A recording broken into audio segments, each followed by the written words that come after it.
أعوذ بالله من الشيطان الرجيم بسم الله الرحمن الرحيم الحمد لله الذي خلق الليل والنهار بقوته وميز بينهما بقدرته وجعل لكل واحد منهما خط محدودا وأمدا ممدودا الصلاة والسلام على سيد المرسلين خاتم النبيين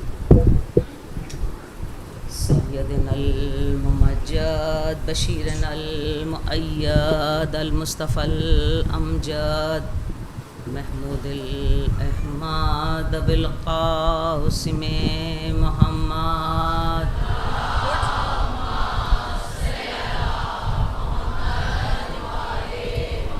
وصاحب الدعوة النبوية والصولة الحيدرية والعصمة الفاطمية والحلم الحسنية والشجاعة الحسينية والصبر السجادية والآثار الباقرية والمحاصر الجعفرية والعلوم الكاظمية والحجج الرضوية والجود التقوية والنقاوة النقوية والهيبة العسكرية والغيبة الإلهية القائم بأمر الله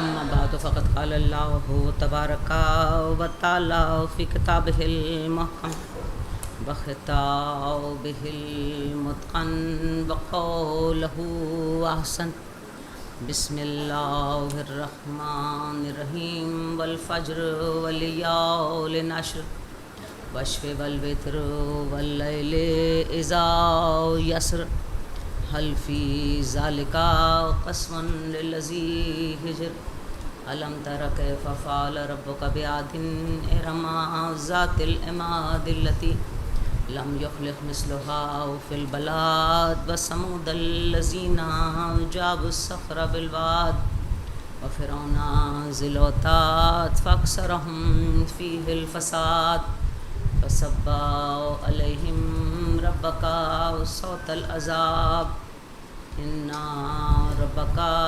لبالمرصاد صلوات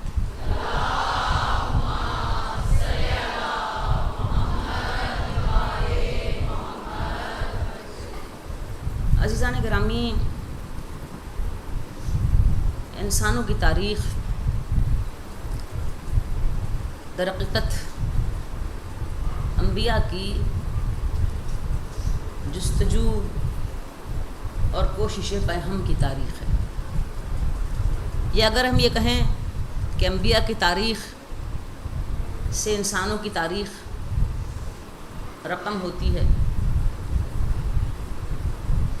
کیونکہ پہلا انسان جو زمین پر آیا وہ نبی تھا، اور ان نبیوں نے ایک کے بعد دیگر اس کے بعد دوسرے کے بعد تیسرا، جو بھی انبیاء آتے چلے گئے، انہوں نے اپنے اپنے ادوار میں، اپنے اپنے زمانے میں، اپنی اپنی زمینوں میں ایک تحریک کا ماحول پیدا کیا. وہ تحریک جسے تحریک لا الہ الا اللہ کہا جا سکتا ہے. ان سب کا ایک ہی ایجنڈا تھا، اور وہ توحید الہی کا پرچار. انسانی زندگی کے جتنے ورچوز ہیں، جتنی اچھائیاں اور نیکیاں وابستہ ہیں، جو بھی انسانیت کے اعلیٰ ترین معیارات ہیں، وہ سارے کے سارے جس جڑ سے برآمد ہوتے ہیں اسے کہتے ہیں لا الہ الا اللہ. انبیاء نے اس راہ پر بے حساب مصائب اٹھائے اور لازوال قربانیاں دیں، جس کے ذریعے سے انہوں نے اس لا الہ الا اللہ کے پرچم کو اٹھائے رکھا. پروردگار عالم نے انبیاء کی ان لازوال قربانیوں کے عوض میں اور اس کوشش پہم اور جہد مسلسل کے بدلے میں ان پر نوازشات رکھی. کسی کو نبی اللہ کہہ کر آواز دی، کسی کو خلیل اللہ کہہ کر پکارا، کسی کو کلیم اللہ بنایا، کسی کو روح اللہ کہا، کسی کو ذبیح اللہ کہا. اب یہ نوازشات، یہ عنایات جو پیغمبروں پر اللہ کی طرف سے ہوئیں، تو پیغمبروں نے اس بات کی آرزو کی کہ یہ عنایات اور نوازشات ان کی نسلوں میں منتقل کر دی جائیں، ان کی اولادوں کو دی جائیں. پروردگار عالم نے اس گزارش کو انبیاء کی قبول کیا، اور قرآن کریم کے ٹریڈیشنز میں ہم یہ دیکھتے ہیں کہ انبیاء کی اولادوں اور ان کی ذریتوں کا ایک بہت اعلیٰ مقام. اس کا راز یہ ہے کہ وہ ورثہ جو نبیوں کا ہے، اس ورثے کو اسی زیسٹ اور ذیل کے ساتھ، اسی احساس ذمہ داری کے ساتھ اٹھائے رکھنا اور اگلی نسلوں تک منتقل کرنا اسی وقت ممکن ہے جب کوئی انبیاء کے اس تحریک کے ساتھ دل سے قریب ہو، اور ذریت یا اولادوں سے زیادہ دل کے قریب کوئی نہیں ہوتا. تو قرآن کریم کے ٹریڈیشنز میں جو نبیوں کی اولادوں کو بلند مقام اور ان کی اعلیٰ شرف کو بیان کیا گیا، اس کی وجہ وعدوں کی وہ تکمیل ہے، وہ گارنٹیز ہیں جو نبیوں کی اولادوں اور ان کی ذریتوں نے اس تحریک لا الہ الا اللہ کے لیے، اس فلسفہ توحید کے لیے جو اپنے اوپر بوجھ لیا. اس فلسفی کے پیچھے دو الفاظ کار فرما ہیں. اس کا میں نے پہلی تقریر میں بھی ذکر کیا تھا کہ دین کی تاریخ کو اگر رقم کرنا ہو تو اس کا عنوان یہ دو لفظ قرار پائیں گے، ایک ہے اطاعت اور دوسرے ہے صبر. جس طرح نبیوں نے اطاعت اور صبر کی داستان رقم کی، اسی طرح ان کی اولادوں نے بھی اطاعت اور صبر کی داستان رقم کی. اسی کے ذریعے سے تحریک لا الہ الا اللہ جو ہے وہ قیامت تک کے لیے باقی اور جاری رہے گی. اس معاملے پر ہمیں قرآن مجید میں انبیاء کی دعائیں بھی نظر آتی ہیں، اور سب سے زیادہ جس پیغمبر کی دعائیں ہیں وہ ہیں جناب ابراہیم. چونکہ ہم گفتگو ذبح عظیم کے عنوان سے کر رہے ہیں، جو جناب ابراہیم اور اسماعیل کا ورثہ ہے، جو ان کے اولاد اسماعیل میں آنے والے پیغمبر جناب رسول خدا کی طرف منتقل ہوا، اور جس عظیم قربانی کا بوجھ پیغمبر کے بیٹوں نے اٹھایا. تو جناب ابراہیم کے لیے اواب کا لفظ استعمال ہوا قرآن مجید میں. بہت دعا کرنے والے، بہت دعا کرتے تھے جناب ابراہیم علیہ السلام نے اطاعت کا صبر کیا. ابتلا اور آزمائش کی سخت ترین مراحل کو طے کیا، اور قرآن مجید نے ان کے لیے کہا وَإِذَا ابْتَلَىٰ إِبْرَاهِيمَ رَبُّهُ بِكَلِمَاتٍ فَأَتْمَهُنَّ قَالَ إِنِّي جَاعِلُكَ لِلنَّاسِ إِمَامًا.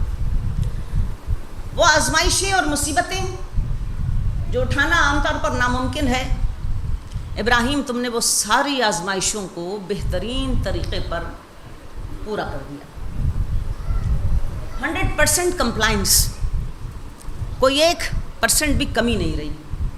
جب کمی نہیں رہی، انی جاعلک للناس اماما، وہ جو نبی ہے، جو صاحب شریعت ہے، جو رسول ہے، اسے کہا تیرے درجے کو اور بڑھایا اور تجھے انسانوں کا قائد اور امام بنا دیا. اب انسانوں کی امامت کا وہ تاج جناب ابراہیم کے سر پر رکھا گیا. ابراہیم نے اس ٹریڈیشن کے تحت جو انبیاء کی تاریخ کا ہے، فوراً اس عظیم منصب پر کو اپنی اولاد کے لیے طلب کر لیا. قال ومن ذریتی، پروردگار اور میری ذریت، کیا اسے بھی انسانوں کا امام قرار دے گا؟ قال لا ینال عہد الظالمین، ہاں یہ عہدہ امامت اور یہ انسانوں کی سربراہی کا، قیادت کا منصب اولاد ابراہیم میں رہے گا، اور ظالم کبھی بھی اس مقام پر سرفراز نہیں ہو۔ یعنی تحریک لا الہ الا اللہ کے حوالے سے، توحید کے حوالے سے، اللہ کے حوالے سے جو قیادت اور سیادت انسانوں کی ہوگی وہ عادلوں کے ہاتھ میں ہوگی، قسط اور عدل کے پرچم بلند کرنے والوں کے ہاتھ میں ہوگی، ظالموں کے ہاتھ میں نہیں ہوگی۔ جناب ابراہیم کی دو بہت معرکۃ الآراء دعائیں ہیں قرآن مجید میں، جنہیں ہم ابراہیم کا ایک زبردست ایٹریبیوٹ کہہ سکتے ہیں۔ ایک دعا جس میں آپ نے اپنے اللہ سے رب حبلی من الصالحین، ایک صالح بندے کی، ایک صالح بیٹے کی دعا فرمائی، فبشرناہ بغلام حلیم، اور ہم نے اس دعا کو قبول کیا اور ابراہیم کو صالح بیٹا دے دیا۔ اب یہ دعا پرٹیکولرلی اس دعا کا جو قبولیت ہے وہ جناب اسماعیل کی شکل میں، جناب ابراہیم کی اولاد نہیں تھی، اور جناب ہاجرہ سے پھر یہ بیٹا اسماعیل فبشرناہ بغلام حلیم، یہ اس دعا کے بدلے میں یہ بیٹا پیدا۔ ایک اور دعا قرآن مجید میں اسی ریفرنس سے جناب ابراہیم کی ہے، جس میں ابراہیم نے اس عظیم عہدہ جلیلہ کو، جسے قیادت اور امامت کا عہدہ جلیلہ کہتے ہیں، اسے اپنی نسل میں کسی ایک خاص مدت کے لیے نہیں بلکہ قیامت تک کے لیے مانگا۔ ربنا وبعث فیہم رسولا منہم یتلو علیہم آیاتک ویعلمہم الکتاب والحکمہ ویزکیہم انکا انت عزیز الحکیم۔ پروردگار مبعوث کر، قرار دے، ربنا وبعث فیہم رسولا منہم یتلو علیہم آیاتک، ہم میں، ہماری نسل میں، میری اولاد میں قرار دے ایک ایسا رسول جو قیامت تک تیری نشانیاں لوگوں کو بتاتا رہے، وَيَعْلِمُهُمُ الْكِتَابَ وَالْحِکْمَةَ، اور قیامت تک اس کے ذریعے سے کتاب اور حکمت کی تعلیم عام رہے، وَيُزَكِّيهُمْ، اور وہ ذریعہ ہو نفوس کی پاکیزگی کا، دل کی صفائی کا۔ انکا انت العزیز الحکیم، صاحب عزت بھی تو ہی ہے اور صاحب حکمت بھی تو ہی۔ تو جناب ابراہیم کی یہ دعا بھی قبول ہو گئی، اور آپ کا جو دوسرا بیٹا پیدا ہوا اسحاق، جناب سارہ کے حوالے سے اس کی نسل میں سارے پیغمبر، جنہیں بنی اسرائیل کے پیغمبر کہا جاتا ہے، لیکن جناب اسماعیل کی اولاد میں فقط ایک پیغمبر آخری، لیکن وہ پیغمبر جس کے ذریعے سے قیامت تک امامت اور قیادت جو ہے وہ نسل ابراہیم میں رہی۔ اب یہاں پر آ کر اللہ کے نے جو وعدہ کیا، اس وعدے کو بڑے ایک خوبصورت انداز میں قرآن مجید نے ایک اور طریقے سے بھی بیان کیا۔ یہاں پر کہا انی جائلک للناس اماما، ہم تمہیں امام بنائیں گے۔ یعنی امام بنانا کس کا کام ہے؟ اللہ۔ ملوک، بادشاہ، سلاطین، سربراہان مملکت، ڈائنیسٹیز، یہ آپ بنا سکتے ہیں اور انسان بناتے رہیں، لیکن امامت جو ہے انی جائلک للناس اماما، ہم ناس کا امام ہم بنائیں گے۔ ایک اور کووننٹ، ایک اور وعدے کا تذکرہ ہے قرآن مجید میں ایک چھوٹے سے سورے میں، اور اسے کہتے ہیں سورہ کوثر۔ اس سورے میں بھی کچھ دینے کا اعلان ہوا، اور ایسا دینے کا اعلان ہوا کہ ان الفاظ کو قرآن مجید نے دوبارہ کہیں پر بھی استعمال نہیں کیا۔ ارشاد ہوا انا آتیناک الکوثر فصل لربک وانحر انا شانئک هو الابتر، ہم تمہیں کوثر دیں گے. وہاں پر کیا ہے؟ انی جاعلک للناس اماما، ہم تمہیں امامت دیں گے. اور یہاں کیا ہے؟ انا آتیناک الکوثر، ہم تمہیں کوثر دیں گے. اب وہ امامت کی قیمت کیا ہے جو ابراہیم کو ملی؟ وَإِذَا ابْتَلَىٰ إِبْرَاهِيمَ بِكَلِمَاتٍ، وہ مصائب اور مسائل، وہ ابتلا اور آزمائش، یعنی صبر اور اطاعت. جب صبر کیا اور اطاعت کی منزلوں کو طے کیا، انی جاعلک للناس اماما، انسانوں کی امامت عطا. اب یہاں کوثر دینے کی بات کی تو کوثر میں کیا کہا؟ فصل لربک وانحر. یہاں پر بھی وہی قربانی اور وہی اطاعت. اور اس کی قیمت کیا ہے؟ اس کی قیمت جو ہے وہ کوثر. لیکن کوثر کا مطلب کیا ہے؟ کوثر ایک سپرلیٹو ڈگری ہے. کوثر کا مطلب ہے کثیر نہیں. کثیر تو بہت ایک چھوٹا سا لفظ ہے. کثیر سے آگے ہوا کثرت، کثرت پھر کثیر، یعنی جو مختلف الفاظ ہم سپرلیٹو لینگویج میں استعمال کر سکتے ہیں. بہت زیادتی.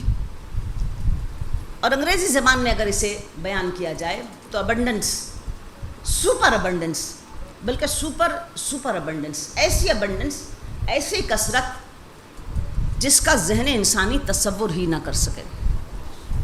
اب اس سورے میں 5 الفاظ استعمال ایسے ہوئے جو پورے قرآن میں کہیں پر بھی وہ الفاظ استعمال نہیں ہوئے.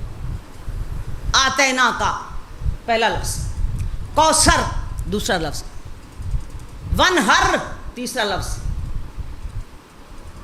شانئک چوتھا لفظ، ابتر پانچواں لفظ.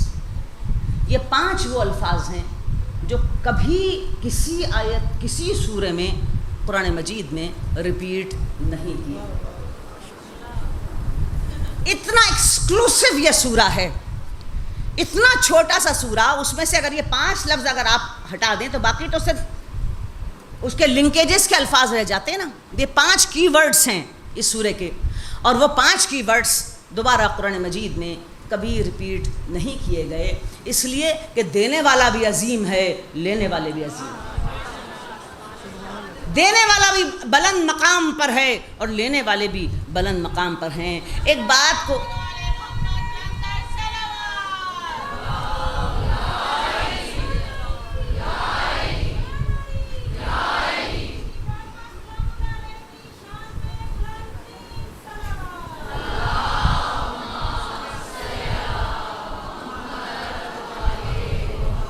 دے کر بار بار جتانا ایک ہلکے پن کی نشانی ہوتی ہے. اور دینے والا رب العالمین ہو، خالق کائنات ہو، مالک الملک ہو. جب وہ دے رہا ہے، دیکھیے سورہ رحمان میں اس نے بار بار کہا فَبِأَيِّ آلَاءِ رَبِّكُمَا تُكَذِّبَانِ فَبِأَيِّ آلَاءِ رَبِّكُمَا تُكَذِّبَانِ. وہ تذکرہ کس کے لیے ہے؟ ناس کے لیے، ناس کے لیے. جب ناس کے ساتھ تذکرہ کیا تو بار بار کہا یاد ہے ہماری وہ نعمتیں، یاد رکھو ہماری وہ نعمتیں. کس کس نعمت کو جھٹلاؤ گے؟ فَبِأَيِّ آلَاءِ رَبِّكُمَا تُكَذِّبَانِ، اسے جھٹلاؤ گے، اسے جھٹلاؤ گے. یعنی ہر ایک آیت کے بعد فَبِأَيِّ آلَاءِ رَبِّكُمَا تُكَذِّبَانِ. یہ کس سے خطاب ہے؟ ناس سے. لیکن جب خطاب کی لیول بڑھ گئی، منزل و مقام بڑھ گیا، اور صاحبان عزت و شرف سے جو نبیوں کی ذریت ہے یا نبی ہیں، جب ان سے خطاب کیا تو بس ایک بار کہا، دوبارہ نہیں کہا، فقط ایک بار انا اعطیناک الکوثر. دینے والا بھی اپنے مقام کو پہچان رہا ہے اور لینے والوں کے مقام کو بھی جان رہا ہے. دوبارہ کہنے کی ضرورت نہیں ہے، دوبارہ بتانے کی ضرورت نہیں ہے، اس لیے کہ وہ ناس کا مجمع تو نہیں ہے. یہ ناس کا مجمع تو نہیں ہے جسے بار بار یاد دہانی کرائی جائے، بار بار یاد دہانی کرائی جائے. وہ صاحب عزت و شرف ہیں جو اللہ نے ایک بار انہیں عظمتوں سے نواز دیا تو وہ ان عظمتوں کے حق کو ادا کرنے والے لوگ ہیں. تو اب قیمت کیا رکھی اس سپر سپر سپر ابنڈنس کی؟ اطاعت اور قربانی. جناب ابراہیم کو ابتلا میں امامت ملی، اطاعت و قربانی. اب اولاد ابراہیم میں وہ نبی ربنا باعث فیہم رسولا منہم یتلو علیہم آیاتک ویعلمہم الکتاب والحکمہ ویزکیہم، وہ نبی جو مبعوث کیا گیا، وہ نبی جو مانگا گیا، وہ نبی جو دعائے ابراہیم ہے، جب اس کو یہ خطاب کیا انا اعطیناک الکوثر، تو اس کو بھی 2 شرطیں لگا دی، فصل لربک وانحر، اطاعت اور قربانی. اس نے اس اطاعت اور قربانی کو قبول کر. اچھا اب وہاں پر کیا ہوا؟ انی جاعلک للناس اماما، ہم تمہیں انسانوں کا امام بنائیں گے. تو اطاعت اور قربانی کے اس منزل پر ابراہیم پہنچے. انا ھذا لہو البلاء المبین، بیٹے کی گردن پر چھری رکھ دی. یہی اطاعت کا صبر تھا نا، یہی قربانی تھی. اور پھر آنکھ پہ پٹی باندھ لی، چھری چلی، جانور کا گلا کٹ گیا. ابراہیم نے تو جانور کا گلا نہیں کاٹا تھا، ابراہیم نے اپنے خیال میں کس کا گلا کاٹا تھا؟ اپنے بیٹے کا گلا کاٹا تھا. یعنی اطاعت اس منزل پر پہنچی کہ اللہ کو اچھا نہیں لگا کہ ابراہیم کو یہ خیال پیدا ہو کہ میری قربانی قبول نہیں ہوئی یا میری اطاعت میں کوئی کمی رہ گئی. تو تسکین اطاعت کے لیے، تسکین اطاعت کے لیے پیغمبر کی چھری کے نیچے ایک جانور کو لٹا دیا گیا تاکہ پیغمبر کے دل کو تسکین ہو جائے کہ میں نے اطاعت کے صبر کی منزلوں کو پورا کیا. اب انا ھذا لہو البلاء المبین، یہ بہت بڑی آزمائش ہے، بیٹے کی گردن پر چھری رکھنا. اس کے بدلے میں کیا ہوا؟ انی جاعلک للناس اماما، ہم نے تمہیں ناس کا امام بنا دیا. لیکن جب حقیقت میں وہ باعث فیہم رسولا منہم، وہ رسول جس کی تم نے آرزو اور طلب کی تھی، جب اسے کوثر دی، تو جب کوثر کی قیمت بھی کوثر کے حساب سے رکھی گئی. کسی بھی چیز کی قیمت کا تعین اس کے مقام کے مطابق ہوتا ہے. اب یہاں پر قیامت تک انسانوں کی قیادت اور امامت تمہارے ہاتھ میں دے رہے ہیں، قیامت تک کے لیے لا الہ الا اللہ تمہاری ذمہ داری ہے. تو مقام کوثر اتنا بلند ہے. تو وہ انا ھذا لہو البلاء المبین، وہ جو بڑی آزمائش تھی، وفدیناہ بذبح عظیم، اسے ہم نے کوثر والوں کے لیے ذبح عظیم میں تبدیل کر دیا. وہاں ابتلا اور آزمائش، امامت اس کے بدلے میں ملی، صرف گردن پر چھری رکھی اور تسکین اطاعت ہوئی. اور یہاں حقیقی معنوں میں وفدیناہ بذبح عظیم، ہم نے اس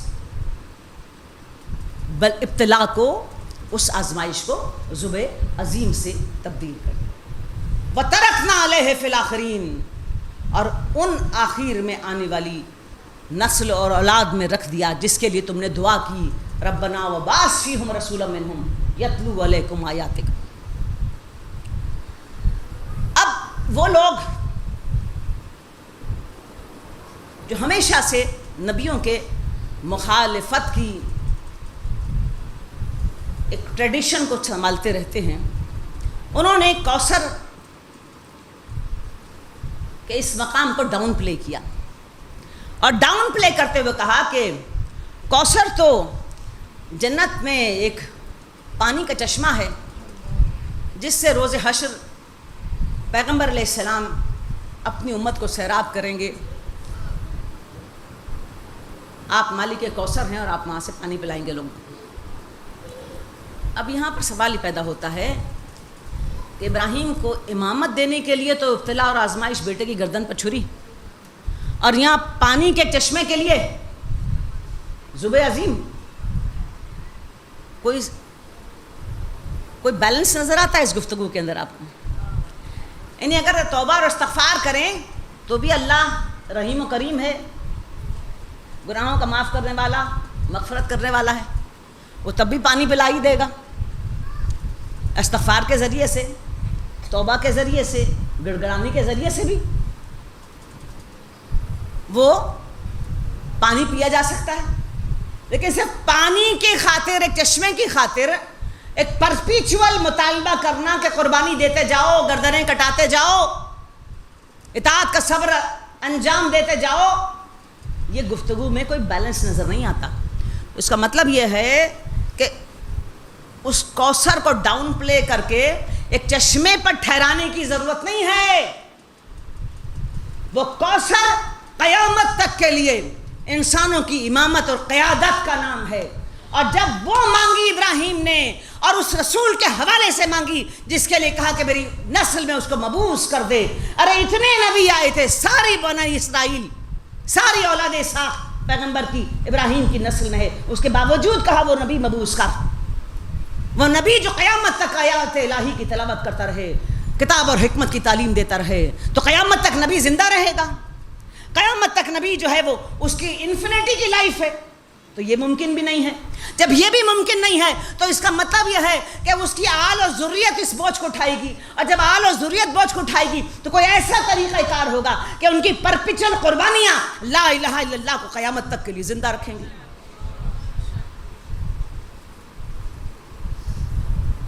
تو انا اعطیناک الکوثر فصلی لربک وانحر انا شانئک هو الابتر۔ ہم نے تمہیں کوثر عطا کیا، اس کا بدلہ اطاعت اور قربانی میں ہے۔ تمہارا دشمن بے نام و نشان ہو جائے گا۔ اور حقیقت یہی ہے کہ جو بھی کوثر کے مقابلے میں آ کر ڈٹ کر کھڑا ہوا، وہ ایک وقت میں اپنے تاریخ کے اپنے جبر، تسلط اور ضلالتوں کو تو آشکار کرتا رہا، اور اس کے قدموں پر چل کے ہر دور میں کوئی نہ کوئی اس طرح کے معاملات ہوتے رہتے ہیں، لیکن انا شانئک هو الابتر، تمہارے دشمن ابتر ہو جائیں گے، ہوتے رہے ہیں اور ہوتے رہیں۔ عزیزان گرامی، قرآن مجید میں انبیاء کی اولادوں اور کو مختلف ٹرمنالوجیز کے ساتھ یاد کیا گیا۔ ایک ٹرم ہے ذریت، دوسری ٹرم ہے اہل، تیسری ٹرم ہے آل، اور چوتھی ٹرم ہے قربا۔ یہ چار ٹرمنالوجیز ہیں جس کے تحت قرآن مجید نے انبیاء کی ذریتوں کو یاد کیا۔ پہلی ٹرم ذریت، سورہ آل عمران میں جب اس ٹرمنالوجی کو استعمال کیا تو بڑے خوبصورت کینوس کو بچھائے۔ ان اللہ اصطفیٰ آدم نوحا وآل ابراہیم وآل عمران علی العالمین ذریۃ بعضھا من بعض، ہم نے چن کر اٹھایا، مصطفیٰ کیا۔ ان اللہ اصطفیٰ آدم کو چنا، نوح کو چنا، آل ابراہیم کو چنا، وآل عمران علی العالمین، اور عمران کی اولاد کو چنا تمام عالمین میں سے۔ ذریۃ بعضھا من بعض، اور ان کی اولادوں میں سے ساروں کو ایک لیول پر نہیں رکھا، بعض کی ذریتیں اعلیٰ ہیں، بعض کی اعلیٰ تر ہیں، بعض کی اس سے بھی زیادہ اعلیٰ ہیں، یعنی ان کے اندر بھی ہم نے کیٹیگریز رکھ دی، یعنی بعض کے مقام کو اتنا بلند کیا، بلند تر ہو گیا۔ یعنی انبیاء کی جو اولادیں ہیں، اب ان میں انبیاء دیکھیے کتنا یہ ایک بلیغ کلام ہے قرآن مجید کا۔ آدم پہلا نبی، نوح پہلا صاحب شریعت نبی، اس کے بعد اولاد ابراہیم سارے نبی، اولاد عمران، ذریۃ بعضھا من بعض، بعض کی ذریتیں بعض پر اعلیٰ تر ہیں۔ اب یہ ذریتیں کرتی کیا ہیں، ان کا کام کیا ہے؟ جناب یحییٰ اور زکریا کے قصے میں ذریتوں کا کام بیان کیا گیا۔ رب حب لی من لدنک، یحییٰ اپنے اللہ سے خطاب کر رہے ہیں، رب حب لی من لدنک ذریۃ طیبۃ انک سمیع الدعاء، فنادیناہ الملائکۃ هو قائم یصلی فی المحراب ان اللہ یبشرک بیحییٰ مصدقا بکلمات من اللہ سیدا وحضورا وَنَبِيًّا مِنَ الصَّالِحِينَ. یحییٰ اور زکریا. اب یحییٰ نے کیا مانگا؟ رب ہب لی من لدنک ذریۃ طیبۃ انک سمیع الدعاء. پروردگار مجھے پاک و پاکیزہ ذریت دے دے. فنادیتہ الملائکۃ وہو قائم یصلی فی المحراب. فرشتوں نے فوراً جا کر کہا، اس دعا کو خبر سنائی یحییٰ کو کہ ابھی وہ اپنے مصلی پر ہی تھا، محراب سے باہر بھی نہیں نکلا تھا. ان اللہ یبشرک بیحییٰ، اللہ تجھے یحییٰ کی بشارت دیتا. اب یہاں پر بیٹے کی بشارت نہیں کہی، نام لے کر کہا یحییٰ کی بشارت دیتا. نام بھی خود رکھ دیا، یحییٰ کی بشارت. یعنی وہ جو ذریت صالح ہوتی ہے نا، جس نے اس کا بوجھ اٹھانا ہے لا الہ الا اللہ کا، پروردگار یہ بھی اس بات پر بھی راضی نہیں ہے کہ ان کا نام بھی کوئی اور رکھ دے. ان کا نام بھی اللہ خود تجویز کرتا ہے. تب حیرت نہ ہو کسی کو کہ محمد کے بیٹوں کے نام اگر حسن رکھا تو لوگوں نے کہا ہم نے یہ نام کبھی نہیں سنا، اگر حسین رکھا تو کہا ہم نے یہ نام کبھی نہیں سنا. تو آپ کیسے سنتے؟ کیا کسی نے یحییٰ کا نام پہلے سنا تھا؟ تو جو ذریت طیب ہوتی ہے، جو امامت کا بوجھ اٹھاتی ہے، اللہ یہ بھی پسند نہیں کرتا کہ اس کا نام بھی کوئی اور تجویز کرے. نام بھی اپنی بارگاہ سے رکھ کر بھیجتا ہے.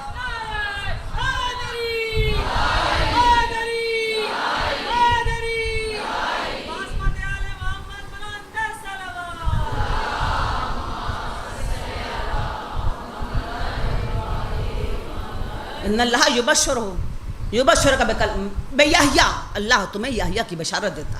نام بھی آ گیا ساتھ.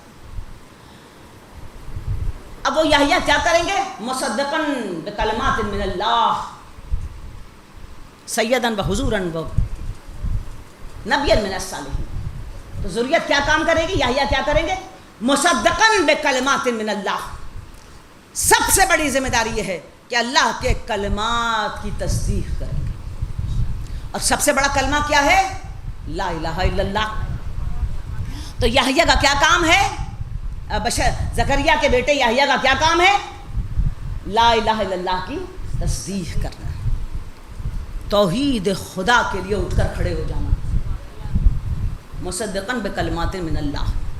اب یہاں پر آ کر قرآن مجید کی اس آیت کی طرف پلٹ کر آئیے جیسا ذکر میں نے گزشتہ تقاریر میں آپ کے سامنے کیا کہ جناب امیر المومنین کو کہا کہ آپ کو آپ کے حق میں سورہ آیتیں قرآن کریم میں تذکرہ آپ کا بار بار ہوا. کس بات سے آپ فخر محسوس کرتے ہیں؟ سورہ دہر سے کہا نہیں، حلتا نہیں،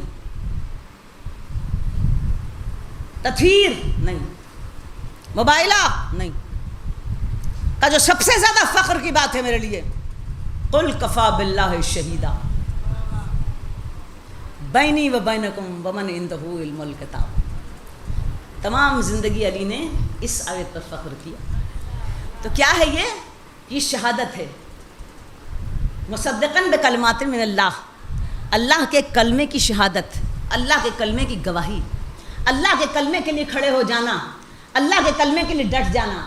اور جناب امیر نے کہ مقام کو جب بیان کیا قرآن مجید نے اس آیت کے اندر، تو تین ہی شخصیتوں کا تذکرہ ہے نا.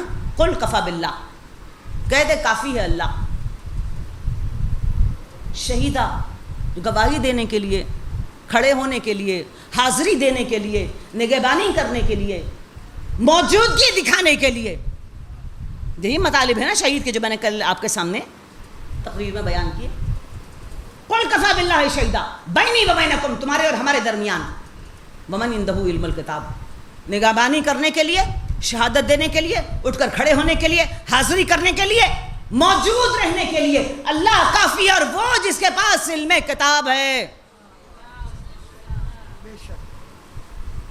تو علی اس مقام پر ہیں ذریت اسماعیل اور ابراہیم اور محمد نے کہ جو لا الہ الا اللہ کے لیے جس طرح اللہ نگہبانی کر رہا ہے اسی پیرل کے ساتھ بیان کیا. یہ جن کے پاس علم کتاب ہے وہ اس کی نگہبانی کریں گے. دوسری آیت جس میں مصدقاً بکلمات من اللہ، اللہ کے کلمے کی تصدیق کرنا. آیہ مباہلہ. جب سامنے کون کھڑے تھے؟ توریت اور انجیل والے، جنہوں نے اپنے ہاتھ سے توریت اور انجیل کو لکھ لیا تھا. لیشتروا بہ ثمنا قلیلا، اور اسے بیچتے تھے ذاتی مفادات کے لیے، یعنی کتاب میں تبدیلی کر کے دنیا کے مفادات کا فائدہ اٹھایا کرتے تھے. جب وہ سامنے کھڑے ہوئے جنہوں نے کبھی توریت اور انجیل کا ساتھ نہیں دیا تھا، اسے مفادات کے لیے استعمال کیا تھا، لیکن ان کے سامنے کھڑے ہونے والے وہ تھے جو قرآن کے ساتھ کھڑے تھے. مصدقاً بکلمات من اللہ، اللہ کے کلمے کی تصدیق کرنے کے لیے ایک قافلہ اپنے گھر سے نکلا. محمد آگے آگے ہیں، ایک بچے کی انگلی تھام رکھی ہے، ایک بچے کو گود میں اٹھا رکھا ہے، ایک بیوی پیچھے ہے اور اس کے پیچھے بھائی ہے. وہ ابناء کی منزل پر ہیں، وہ نساء کی منزل پر ہیں، وہ انفسنا کی منزل پر ہیں. ثم نبتہل فنجل لعنت اللہ علی الکاذبین. اور اگر یہ جھوٹوں پر لعنت کر دیں تو قیامت تک کے لیے ان کے مقابلے پر کھڑے ہونے والا کہیں ٹھہر نہ سکے گا.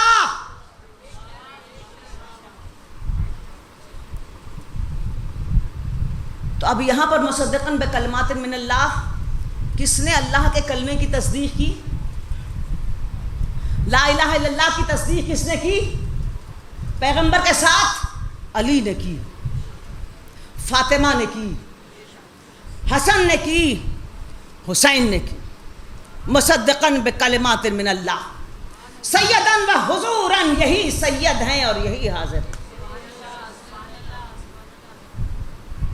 تو سیادت اور عظمت کا یہ مقام جو ذریت انجام دیتی ہے کہ وہ اللہ کے کلمے کی تصدیق کرتی ہے، اس کی سچائی کے لیے قربانی بھی دیتی ہے، اطاعت کا سفر بھی طے کرتی ہے. انا اعطیناک الکوثر فصلی لربک وانحر. دوسری خوبی اس ذریت کی کیا ہے؟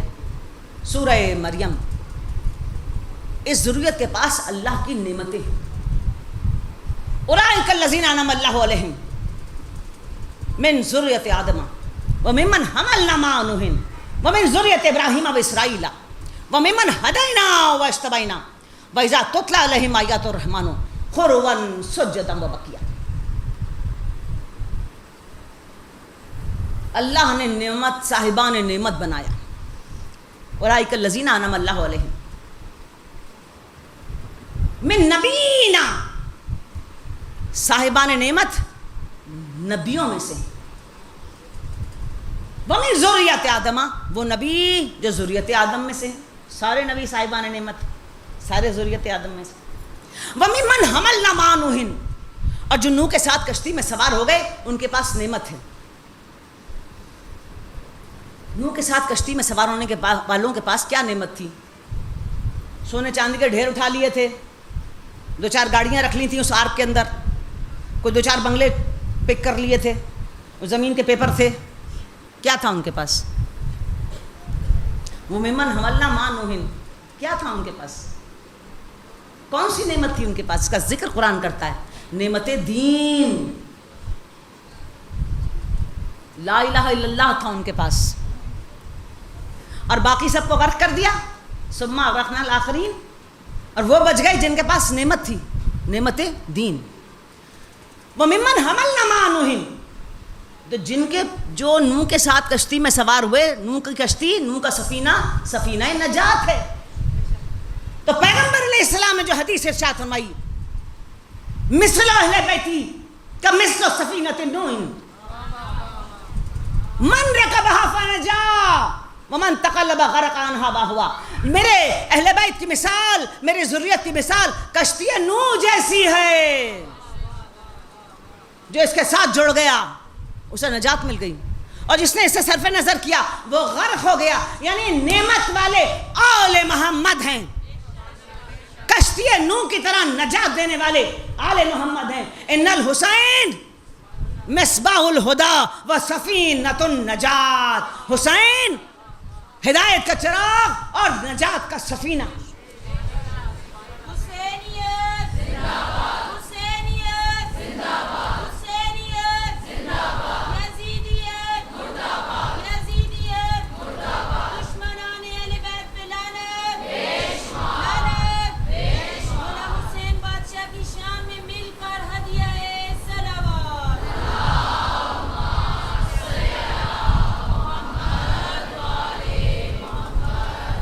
میں نے گزشتہ تقریر میں عرض کیا تھا، امام جعفر صادق سے پوچھا گیا کہ سب کے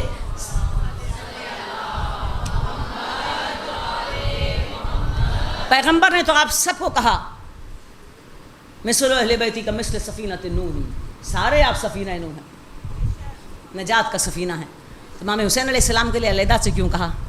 تو کہا اس لیے کہا اوسا و سارا، حسین کی کشتی نجات میں بہت وسعت ہے اور بہت تیز چلتی ہے، جلدی اندھیرے سے اجالے کی طرف، ظلمات سے نور کی طرف، دوزخ سے جنت کی طرف، تباہی سے فلاح کی طرف لے جاتی ہے، بہت جلدی، بڑی سرعت. ان الحسین مصباح الہدا و سفینۃ النجات. تو ذریت کیا کرتی ہے؟ ذریت کے پاس نعمت ہے، نعمت دین. اب دوسری تمام ذریتوں جو نبیوں کی تھیں، ان کے پاس بھی کتابیں تھیں، دین تھا، وہ اس دین کو لوگوں کی طرف دیتے تھے، کچھ قبول کرتے تھے، کچھ نہیں قبول کرتے تھے.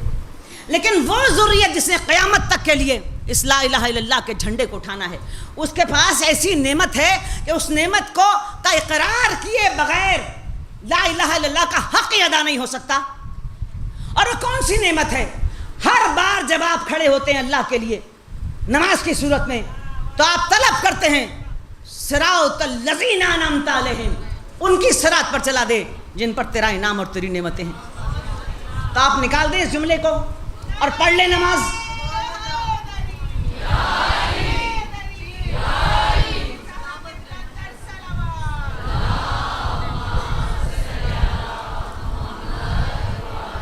نکال دیں اس جملے کو، پڑھنا چھوڑ دیں سورہ فاتحہ اور کہ ہم نے پڑھ لی نماز.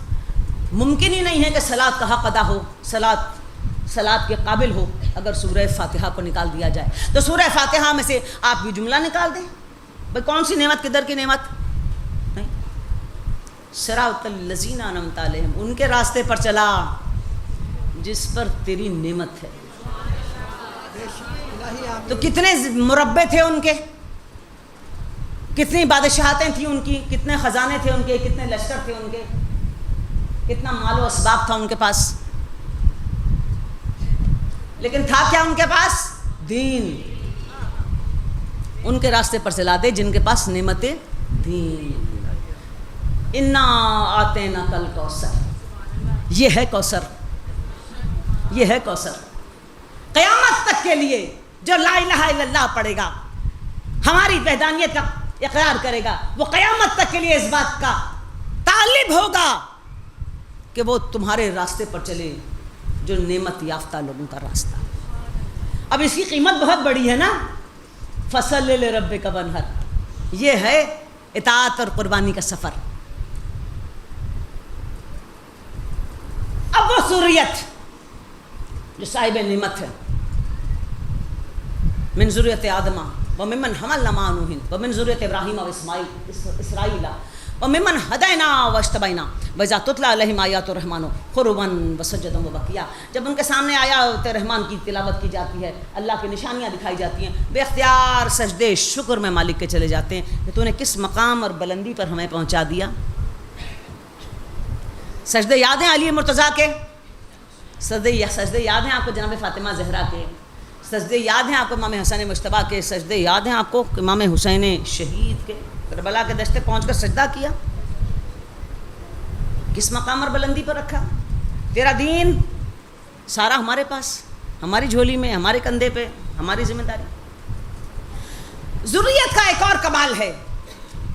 سورہ حدید میں ارشاد ہوا وَلَقَدْ أَرْسَلْنَا نُوحًا وَإِبْرَاهِيمَ وَجَعَلْنَا ذُرِّيَّتَهُمَا نُبُوَّةً وَالْكِتَابَ. ہم نے رسالت عطا کی نوح کو اور ابراہیم کو. وجعلنا ذریتہما نبوۃ والکتاب, اور ان کی ذریت میں رکھی, دی, عطا کی, نبوت دی اور کتاب بھی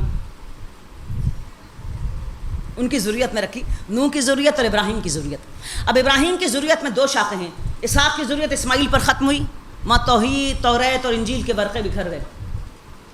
دوسری ذریت اسماعیل کی اولاد, قیامت تک کے لیے قرآن چلنا ہے, قیامت تک کے لیے. تو جب سب پیغمبر کا حکم آیا, توریت اور انجیل والے تو ساتھ نہ کھڑے ہوئے, تو قرآن کے ساتھ کسی کو کھڑا کر دے. یا یہ رسول بلغ ما انزل الیک من ربک فإن لم تفعل فما بلغت رسالتہ. تو پیغمبر نے بازو پکڑ کر کہا من کنت مولا ہوں فہذا علی مولا, جس کا میں مولا ہوں اس کا علی مولا ہے. لیکن اس کے بعد جو پاورفل اسٹیٹمنٹ پیغمبر نے دیا, انی تارک فیکم الثقلین,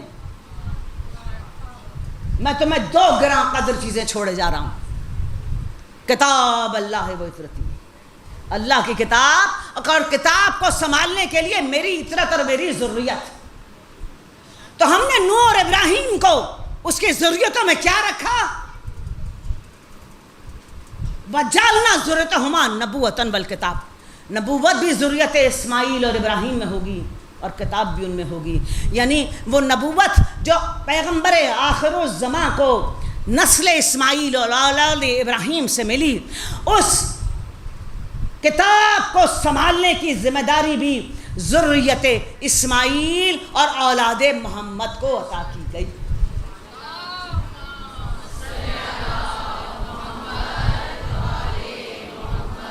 تو لہٰذا جہاں پر بھی کتاب کا تذکرہ ہوگا, کتاب کی بات ہوگی, دین کی بات ہوگی, تو وہ ذریت اس کا حوالہ ہوگی, اس کے علاوہ اور کوئی اس کا حوالہ نہیں ہو سکتا. عزیزان گرامی, ایک ٹرمینالوجی ہے قرآن مجید میں آل, جو ذریت کے لیے استعمال ہوئی. اس کے لیے میں آپ کو, وقت چونکہ نکل گیا اور بہت ساری باتیں رہ گئیں, لیکن اس خاص ایک پوائنٹ پر لا کر ہم گفتگو کو تمام کریں. طالوت کو قوم کا بادشاہ بنایا گیا. اب ذرا آل کی اہمیت اور آل کے مقام کو دیکھیے. ان اللہ قد بعث لکم طالوت ملکا, پیغمبر شمائیل نے کہا اپنی قوم سے کہ اللہ نے طالوت کو تمہارا بادشاہ مقرر کیا. قالوا انی یکون لکم ملک علینا ونحن احق بالملک منہ ولم یؤت الصیت من المال. قوم نے کہا یہ کیا ہوا؟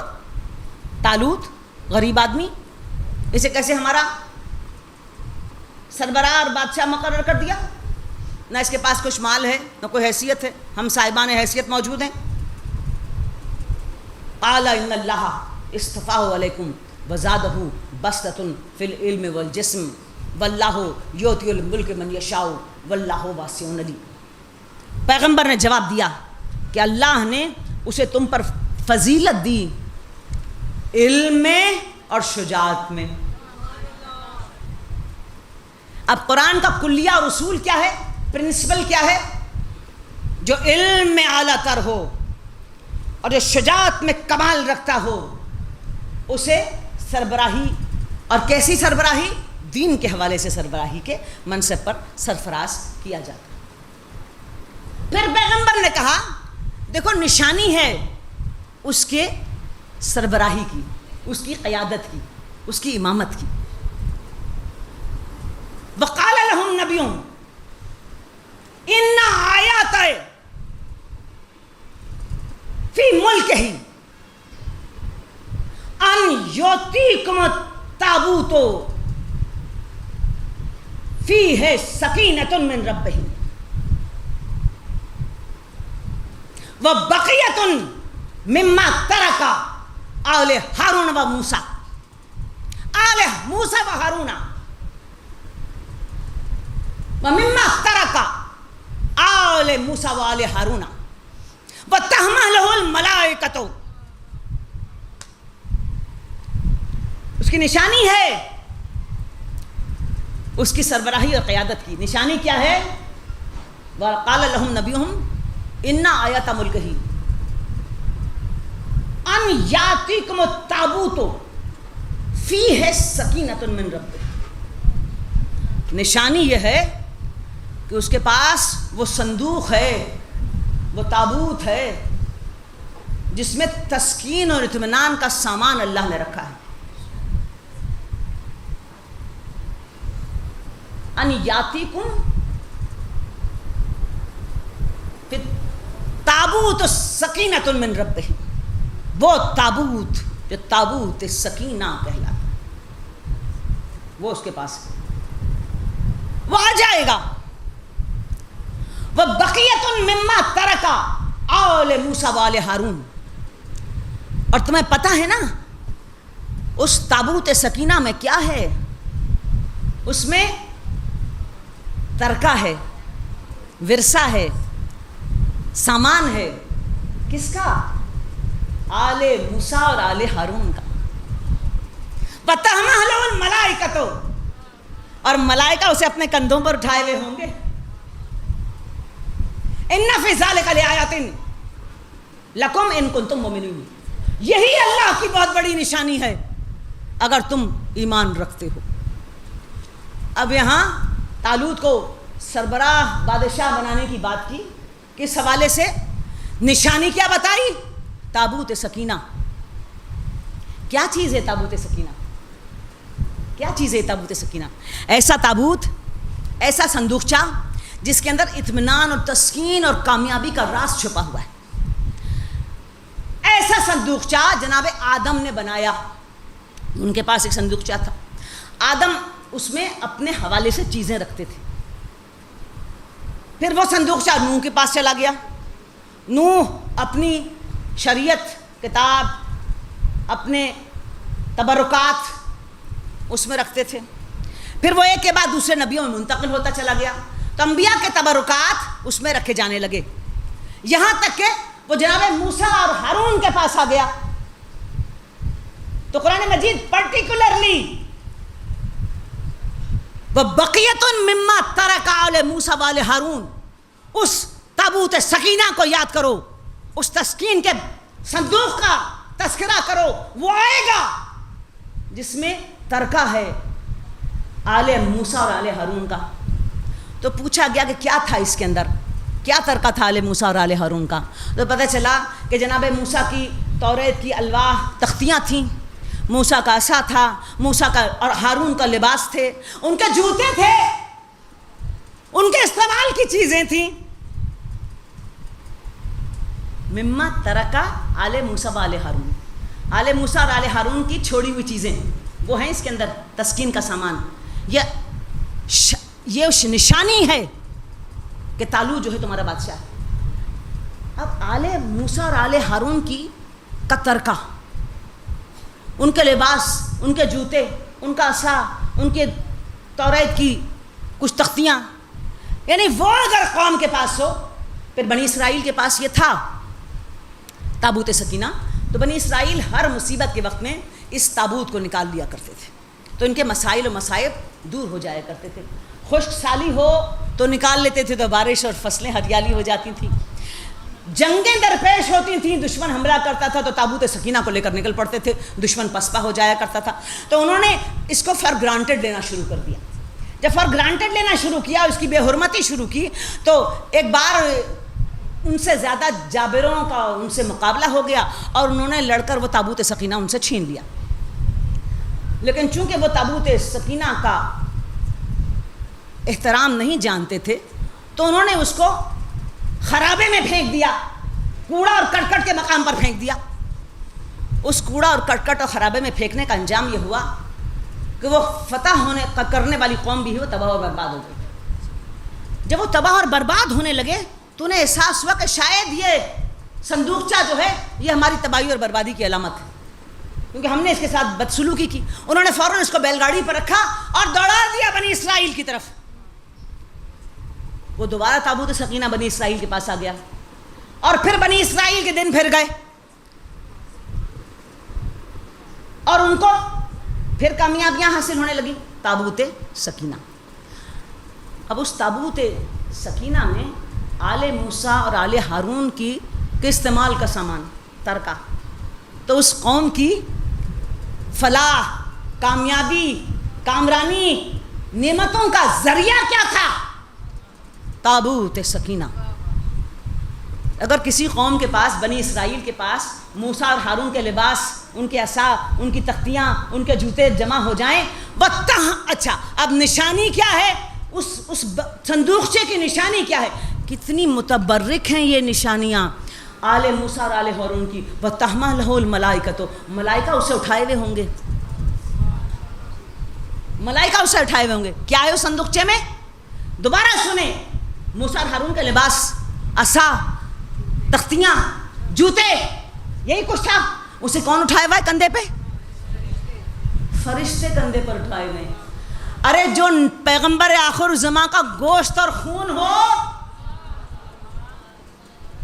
موسیٰ کے لباس اور ہارون کے لباس ہوں، ان کے عصا اور جوتے ہوں، ان کے استعمال کا سامان ہو، تحملہ الملائکہ، تو ملائکہ احترام سے اسے کندھے پر اٹھا لیں۔ تو جو محمد مصطفیٰ کا گوشت اور خون ہو، تو اگر وہ جھولے میں ہو تو جبریل جھولا ہلائیں، تو یہ جبریل کے لیے اعزاز کی بات ہے۔ اگر وہ شب ہجرت بستر پر لیٹ جائیں تو سرانے جبرائیل اور پیر کے پاس میکائیل کھڑے ہو جائیں تو یہ ان کے لیے اعزاز کی بات ہے۔ ارے اگر فاطمہ چکی چلائیں اور نیند لگ جائے اور چکی جبرائیل چلائیں، وَتَحْمَلَهُ الْمَلَائِكَةُ، یہ جبریل کے لیے اعزاز کی بات ہے۔ یہ آل موسیٰ اور آل ہارون کے لباس اور کپڑے نہیں ہیں، یہ محمد مصطفیٰ کا گوشت اور خون ہے۔ دمہم دمی، ان کا خون میرا خون ہے، ان کا گوشت میرا گوشت ہے، ان کی روح میری روح ہے۔ انہم منی وانا منہم، یہ مجھ سے ہے اور میں ان سے ہوں۔ تو پیغمبر علیہ السلام کی جو گوشت اور خون ہو، آل موسیٰ اور آل ہارون کے تبرکات کو فرشتے کندھے پر اٹھائیں۔ پیغمبر اپنے تبرکات کو خود اپنے کندھے پر اٹھائیں۔ حسن تبرک پیغمبر ہیں، حسین تبرک پیغمبر ہیں۔ بے شک ماں نے کہہ دیا آئیں گے صبح جنت جوڑے تمہارے لیے، کہہ رکھا ہے درزی کو، اور صبح ہو رہی ہے، کہاں کا درزی اور کدھر کا درزی، دروازے پہ دستک ہو رہی ہے، کہا کون؟ کہا خیاط حسن الحسین۔ آ گیا درزی۔ کہاں سے آ گیا درزی؟ رضوان، جنت سے لے آیا لباس میں۔ یہ رضوان کے لیے فخر کی بات ہے کہ وہ محمد حسن و حسین کا درزی بن گیا۔ وَتَحْمَلُهُ الْمَلَائِكَةُ، ملائکہ کندھے پر اٹھائے پھرتے ہیں تبرکات۔ لے آیا درزی جنت سے وہ لباس، پھر سوار کر لیے تبرکات پیغمبر نے اپنے کندھے کے اوپر۔ کہا سب کی سواریاں ہیں، ہماری تو سواری نہیں ہے۔ کہا یہ ہے نا سواری، ربنا وبعث فیہم رسولا، جس کے لیے دعا کی ابراہیم نے، ایسا رسول دے قیامت تک کے لیے امام ہو۔ اس نے کہا یہ ہے نا سواری۔ اس امام نے اپنے کندھے پہ دو اماموں کو سوار کیا۔ امام الانبیاء نے اپنے کندھے پہ دو اماموں کو سوار کیا۔ پھر کہا ان بچوں نے کہ ہمارے سواری کی تو باگیں نہیں ہیں، سب کے ہاتھ میں تو باگیں ہیں نا اپنی اپنی سواری کی، ہماری سواری کی باگیں نہیں ہیں۔ تو امام الانبیاء نے ایک طرف کے گیسوئے مبارک ایک بچے کے ہاتھ میں، دوسری طرف کے گیسوئے مبارک دوسرے بچے کے ہاتھ میں دے کر کہا کہ یہ ہے تمہاری سواری کی باگیں۔ اللہ اکبر، یہ نانا کے بال نہیں ہیں، یہ نبوت کی باگیں ہیں جو امام الانبیاء نے ان دو اماموں کے ہاتھ میں پکڑا دی جو آپ کے کندھے پر بٹھا رکھے تھے۔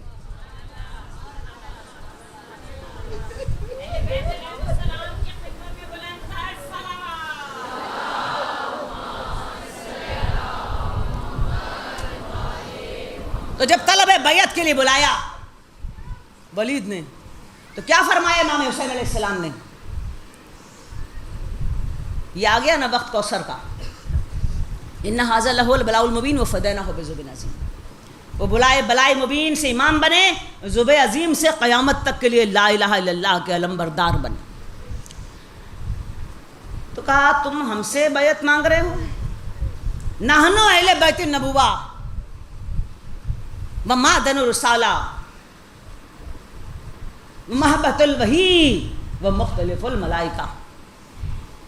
ہم کریں بیعت؟ ہم اہل بیت نبوت ہیں، رسالت کی کان ہیں، یک کے بعد دیگر ہے جس کان میں سے نبی آتا رہا، رسالت کی کان. محبت الوحی، وحی کی مقام ہے، آسمان سے تذکرہ اور خبر ہمارے پاس آتی تھی.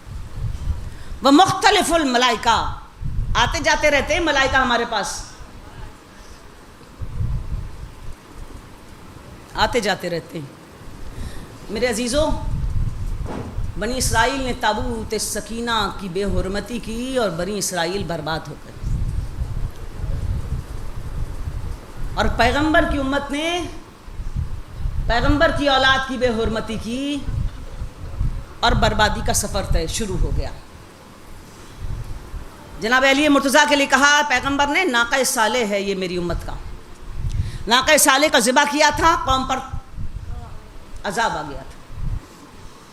جناب علی مرتضیٰ جس روز سے آپ کی داڑھی آپ کے خون میں رنگین ہوئی، اس روز سے ذلت اور رسوائی کا سفر ہے جو ختم ہی نہیں ہوتا.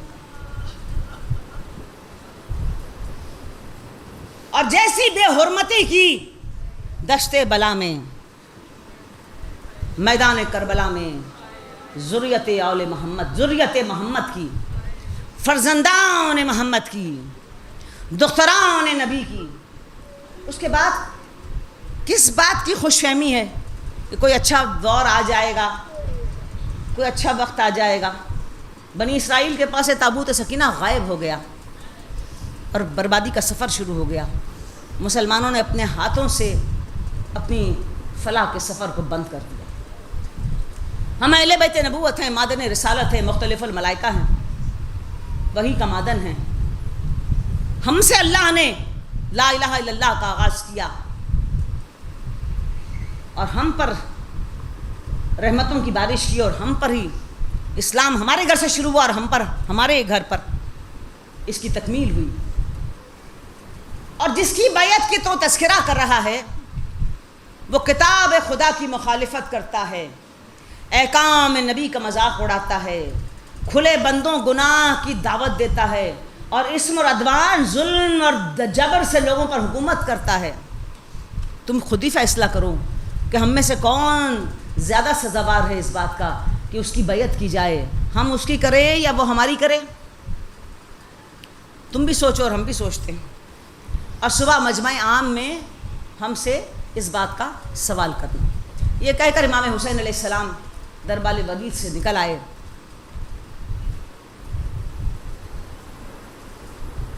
صبح مروان ملا آپ کو اور کہا کہ آپ بیعت کر لیجئے، اس میں آپ کی اور دین کی فلاح، اسلام کی فلاح ہے اس کے اندر.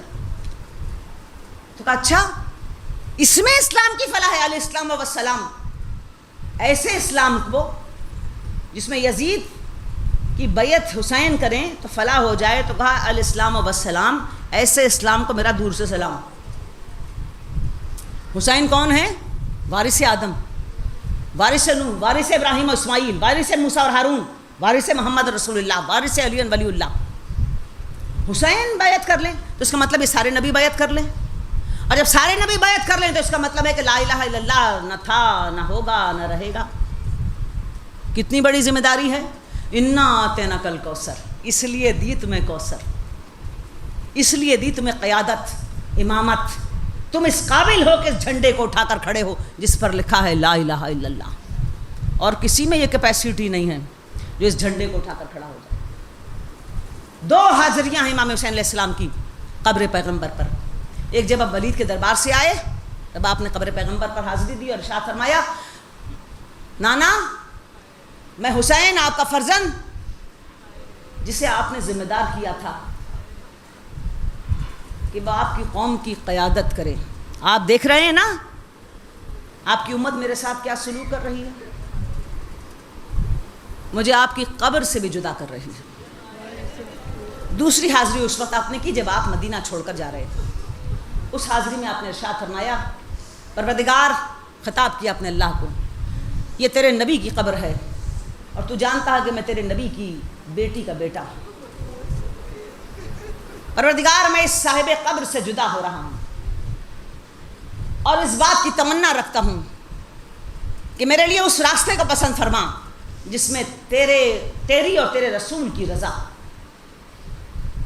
اسماعیل نے کیا کہا تھا اپنے والد کو؟ کر گزریے، ستجدنی انشاءاللہ من الصابرین، آپ مجھے صبر کرنے والوں میں پائیں گے. اور امام حسین علیہ السلام نے کیا ارشاد فرمایا کہ اس راستے کی میرے لیے سلیکشن کر جس میں تیرے اور تیرے نبی کی رضا. یہ رضا الہی کا راستہ ہے. حسین ابن علی گھر آئے. شام کی تاریکی پھیل چکی تھی، بیویاں سوار ہو رہی تھیں. ایک بچہ تھا چھوٹا سا جو اس وقت چند روز کا تھا. مشکل سے 30 روز اس کی زندگی کے پورے ہوئے تھے. امام حسین علیہ السلام اپنی بیمار بیٹی جناب صغرا کو ساتھ لے جانا نہیں چاہتے تھے. سفر کی سختی اور بچی کی بیماری، جناب فاطمہ صغرا کو آپ نے چھوڑ دیا. خبر یہ ملی آپ کو کہ وہ بچہ علی جو اصغر سب سے چھوٹا ہے وہ جناب فاطمہ صغرا کے پاس ہے، اور وہ بچہ ماں کی گود میں واپس نہیں آ رہا، اور بچی کا اصرار یہ ہے کہ اسے میرے پاس چھوڑ دیا جائے. امام حسین علیہ السلام اپنی بیٹی کے پاس گئے، بازو تھاما، سورہ الحمد کی تلاوت کی، سورہ شفا، اور اس کے بعد بیٹی سے کہا کہ یہ بچہ بہت چھوٹا ہے، یہ اپنی ماں کے بغیر نہیں رہ سکتا، شیرخوار بچہ ہے، تم اسے اپنی والدہ کے حوالے کر دو. تو بچی نے کہا بابا آپ کے ساتھ پورا قافلہ ہے، سکینہ ہے، دوسرے بچے ہیں، ماں کا دل لگا رہے گا، میں تو تنہا ہوں، یہ بچہ میرا دل بہلائے گا. امام حسین علیہ السلام نے اصرار کیا تو بچی نے کہا اچھا آپ اس کو خود بلا لیجئے. امام نے ہاتھ بڑھائے، بچے نے چہرہ بہن کی آغوش میں چھپا لیا. اِنَّ هَذَا لَهُوَ الْبَلَاءُ الْمُبِينُ وَفَدَيْنَاهُ بِذِبْحٍ عَظِيمٍ. یہ بڑی آزمائش ہے، یہ بڑی آزمائش ہے. ذبح عظیم، علی اصغر تم یہاں کہاں؟ تمہارا نام تو ذبح عظیم میں ہے. آپ آگے بڑھے اور بچے کے کان میں کچھ کہا، پھر ہاتھ پھیلایا، بچہ ہمک کر باپ کی گود میں آ گیا. حسین ابن علی نے فاطمہ صغرا کو خدا حافظ کہا، کربلا کے دشت پر پہنچے، عاشور برپا ہو گئی، سارے یکے بعد دیگرے شہید ہو گئے. حسین ابن علی میدان کربلا میں نکل آئے، آواز استغاثہ بلند ہوئی، حل من ناصر ینصرنا، حل من مغیث یغیثنا. اس آواز کا بلند ہونا تھا. خیموں سے بلند آواز، رونے کی آواز بلند ہوئی. آپ پلٹے خیمے کی طرف، واپس آئے اور کہا ابھی میں زندہ ہوں، ابھی نہ رو، ابھی نہ رو. جناب زینب نے جواب دیا بھیا علی اصغر جاں بلب ہے. بچہ جھولے سے گر گیا، اب پیاس اس کے لیے قابل برداشت نہیں ہے. شیر مادر خشک ہو چکا ہے، بچہ اب چند لمحوں کا مہمان لگتا ہے. امام حسین علیہ السلام خیمے میں تشریف لائے اور رباب سے کہا بچہ میرے حوالے کر دو، شاید میں سے تھوڑا سا پانی پلا لاؤں. ہائے علی اصغر، حسین کی اس صدا استغاثہ کا جواب بیٹے نے دیا، بابا آپ مدینے سے مجھے کس لیے لائے تھے؟ کیا خیمے میں چھوڑنے کے لیے لائے تھے؟ بچے کو لے کر حسین نکلے باہر، چلچلاتی ہوئی دھوپ تھی، ابا کا دامن اس بچے کے سر پر ڈال دیا۔ فوجی اشیاء کے سامنے آ کر کھڑے ہو گئے اور کہا تمہارے خیال میں میں تمہارا مجرم ہوں یا میری تم سے لڑائی اور مخاصمت ہے؟ لیکن بچوں کے ساتھ تو کسی کی مخاصمت اور لڑائی نہیں ہوتی۔ یہ بچہ میرا پیاسا ہے، تم میں سے کوئی صاحب دل اسے تھوڑا سا پانی پلا دے۔ عمر صاحب نے پوچھا کیا حسین قرآن اٹھا لائے ہیں؟ یہ سنتے ہی آپ نے ابا کے دامن کو پلٹ دیا کہ قرآن نہیں، یہ جاں بلا بچہ۔ اب سامنے کھڑے ہوئے لشکر میں ہر کا لشکر موجود ہے، جن کو آپ نے ذو حسم کی پہاڑیوں پر بار بار پانی پلایا تھا، کوئی آگے نہیں بڑھا۔ امام حسین علیہ السلام نے بچے کو کربلا کی زمین پر لٹا دیا اور کہا کہ شاید تمہارا یہ خیال ہو کہ بچے کے بدلے میں پانی پی لوں گا، میں اسے زمین پر لٹائی دیتا ہوں، اپنے ہاتھ سے کچھ قطرے لا کر اس کے حلق میں ڈال دو۔ بچے کو زمین پر لٹایا، خود چند قدم پیچھے ہٹ گئے، کوئی آگے نہ بڑھا۔ ارے جلتی ہوئی ریتیلی زمین کربلا کی، بچہ ایڑیاں رگڑنے لگا۔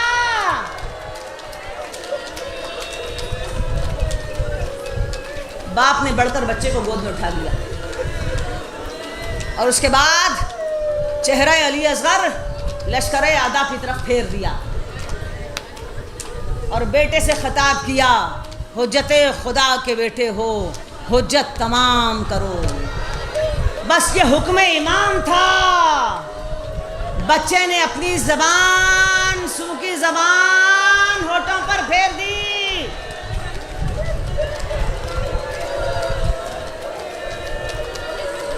اس منظر کو دیکھ کر فوج یزید کے لوگ منہ پھیر پھیر کر رونے لگے۔ عمر سعد نے لشکر کا بدلتا ہوا رنگ دیکھا تو ایک بار آواز دی، ورملا اختا کلام الحسین۔ ورملا حسین کے کلام کو کاٹ دے۔ بس ہرملا نے سہ پہلو تیر کمان میں جوڑا، وہ تیر جو اونٹ کو نہر کرنے کے لیے مارتے ہیں۔ تیر کمان سے نکلا، گلو علی اصغر کو چھیدا،